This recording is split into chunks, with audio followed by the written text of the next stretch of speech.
മഹാശിവരാത്രി ആഘോഷങ്ങൾക്കൊരുങ്ങി തളിപ്പറമ്പ് രാജരാജേശ്വര ക്ഷേത്രം. ശിവരാത്രി ദിവസം പകൽ സ്ത്രീകൾക്ക് നാലമ്പലത്തിൽ പ്രവേശനം അനുവദിച്ചതിനാൽ വലിയ രീതിയിൽ ഭക്തജനങ്ങൾ എത്തിച്ചേരുമെന്നാണ് പ്രതീക്ഷിക്കുന്നത്. അത്യപൂർവമായ ശങ്കരനാരായണ പൂജ ഉൾപ്പെടെ ശിവരാത്രിയുടെ ഭാഗമായി നടക്കും.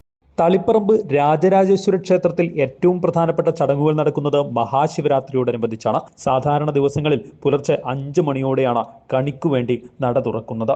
ശിവരാത്രിയോടനുബന്ധിച്ച് ബുധനാഴ്ച പുലർച്ചെ 4 മണിക്ക് കണിക്കുവേണ്ടി നട തുറക്കും. തുടർന്ന് പൂജകൾക്ക് ശേഷം 10 മണിയോടെ ഉച്ചപൂജ നടക്കും. 10:15 സ്ത്രീകൾക്ക് നാലമ്പലത്തിൽ പ്രവേശിക്കാനും തൃപ്പടിയിൽ വഴിപാട് സമർപ്പിക്കാനും സാധിക്കും. രാത്രി 7:30 വാദ്യമേളത്തോടെ തിടമ്പെഴുന്നള്ളത്ത് നടക്കും.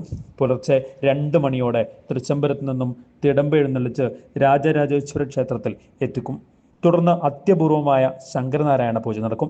തൃച്ചംബരത്തേക്ക് തിരിച്ചെഴുന്നള്ളത്തിന് ശേഷം പുലർച്ചെ 4:30 നടക്കുന്ന അത്താഴ പൂജയോടെ ശിവരാത്രി ചടങ്ങുകൾ സമാപിക്കുമെന്ന് മേൽശാന്തി ചേർങ്ങോട്ടില്ലത്ത് കേശവൻ നമ്പൂതിരി പറഞ്ഞു.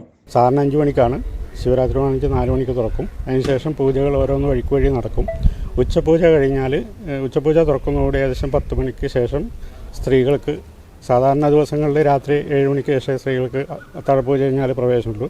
ശിവരാത്രി ദിവസം നാളെ രാവിലെ ഉച്ചപൂജ പറഞ്ഞാൽ ഏകദേശം 10 മണി 10:15 സ്ത്രീകൾക്ക് നാലമ്പലത്തിനകത്ത് വരെ വന്ന് തൃപ്പടിയിൽ അവിടെ തന്നെ വഴിപാടുകളൊക്കെ ചെയ്യാം. മറ്റന്നാൾ രാവിലെ വരെ. അതിന് രാത്രി ഒരു 7-7:30 ശേഷം ശ്രീഭൂതബലി എഴുന്നള്ളത്തുണ്ട് ഇവിടെ.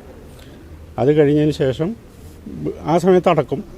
വീണ്ടും എല്ലാവരെയും പ്രവേശിപ്പിക്കുക.